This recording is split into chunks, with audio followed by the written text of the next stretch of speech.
الحمدللہ علی من جوز النکاح والصلاة والسلام علی من رغب فی النکاح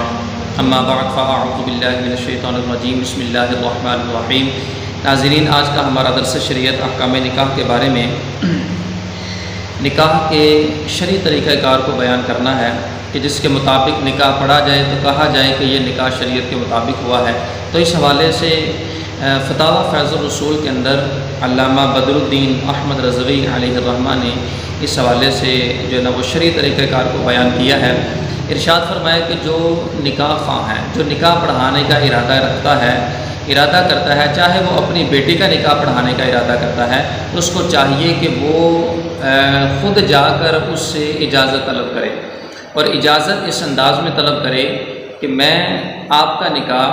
فلاں بن فلاں کے ساتھ اتنے حق مہر کے بدلے میں پڑھانا چاہتا ہوں، کیا آپ نے مجھے اپنے نکاح کا وکیل کیا؟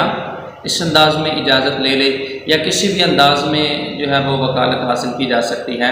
یعنی اس انداز میں بھی اجازت لی جا سکتی ہے کہ بحیثیت وکیل میں آپ کا نکاح فلاں بن فلاں کے ساتھ اتنے حق مہر کے بدلے میں پڑھانا چاہتا ہوں، کہ آپ کی طرف سے اجازت ہے۔ تو اجازت لے کر پھر وہ دلہا کے پاس جائے، اور جب دلہا کے پاس جائے تو پہلے خطبہ پڑھے۔ جو نکاح کا خطبہ ہے ایجاب و قبول سے پہلے پڑھنا یہ سنت مبارکہ ہے، کیونکہ رسول اللہ صلی اللہ علیہ وسلم کے اس حوالے سے واضح طور پر حدیث موجود ہے کہ جو کام بھی اللہ تعالیٰ کی حمد و ثنا کے ساتھ شروع نہیں کیا جاتا وہ ادھورا اور نامکمل رہ جاتا ہے۔ تو بہرحال وہ پہلے خطبہ پڑھے، اور خطبہ پڑھنے کے بعد پھر وہ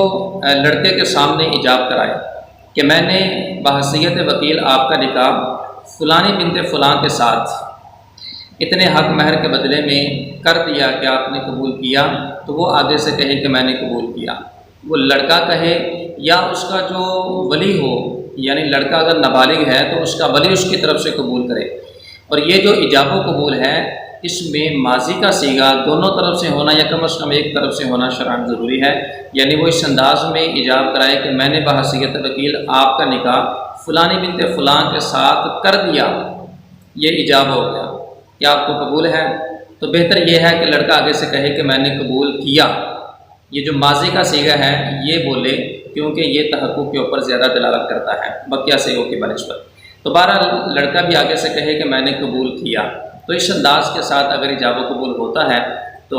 یہ جو نکاح ہوگا یہ نکاح شرعی قرار پائے گا اور عین شریعت کے مطابق نکاح ہوگا۔ تو بہرحال کوشش کی جائے کہ جب بھی نکاح پڑھا جائے اس شرعی طریقہ کار کے مطابق پڑھا جائے تو انشاءاللہ اس میں خیر و برکت ہوگی اور اس کی برکتیں بھی حاصل ہوں گی۔ اللہ تعالی ہم سب کو شریعت مطہرہ کے مطابق نکاح پڑھانے کی توفیق عطا فرمائے، نکاح میں خیر و برکت دے، آمین بجاہ نبی الامین صلی اللہ علیہ وسلم۔